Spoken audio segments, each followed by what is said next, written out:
How many people here like pigs? Anybody? Pigs? Yeah. Baby pigs, yes. Baby pigs? Mm-hmm. What is your image of pigs? Cute. Cute? Clean. Clean? Pink. Pink? Heavy. Heavy?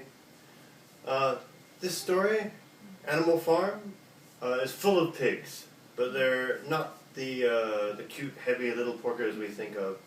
In this book, the pigs are fascist dictators. As you can probably imagine from the title, Animal Farm, it does take place on a farm, and usually a farmer would have a farm full of animals, and they would live off the land, maybe selling pig meat, selling vegetables, milking cows. For the animals, maybe this lifestyle can be kind of tough. Other people might think maybe it's a nice lifestyle, maybe they don't have to do anything, they just get taken care of by humans. These animals in Animal Farm were the first kind. They thought this life was really tough. So one day, one of the pigs crawls up the top of the barn and says, "Everybody, we need to have a revolution. We need to get rid of the humans, and we need to be in charge of ourselves." And he creates a beautiful speech, and all the animals are really impressed. And they have dreams of being free, and dreams of running their own government, and running the farm the way they want to run the farm. But still, it's just a dream. It was just a dream for most of them. Until one day, the farmer gets drunk and forgets to feed them. Now the animals are hungry. The animals are waiting for their masters to feed them, but nothing's coming. So the animals go crazy. They break down the doors, smash open the barn, eat the food, and this, of course, wakes up the drunken farmer. So the drunken farmer comes to see what's going on. And when the animals see him, they're angry. So they chase him away from the farm, and he can't come back to the farm. So now it's just the animals on the farm. And what do you think they do? They manage to set up their own government. So at first, there's many problems. How do you milk the cows? Because it's really painful if you don't take the milk out. How do you make hay? How do you grow vegetables?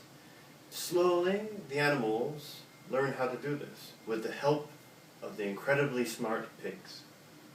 The pigs are almost like humans. In fact, they even learn how to read and to write.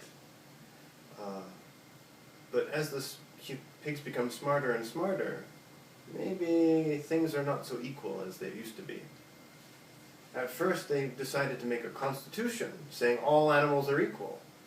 But slowly, the constitution starts changing as the pigs start changing. And the pigs start using different tactics to keep the animals under control. They use aggressive, trained dogs to terrorize them if they say anything that the pigs don't like. The pigs use the fear of humans returning to make the animals work harder and to create huge public projects. The pigs ask all the other animals to kind of almost to worship them, to make them, to keep them under control. And eventually the pigs start doing business with humans, and they start trading. So these animals eventually become slaves again, but this time instead of being slaves to humans, they're being slaves to pigs. When George Orwell wrote this story, he was writing a satire about the Russian Revolution.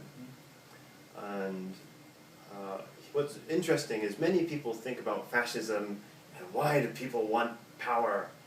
And George Orwell said, that's a really easy thing. Humans want power because they enjoy power. His question in this book is, why do we accept people to rule over us? Why do we let a fascist dictator control our lives?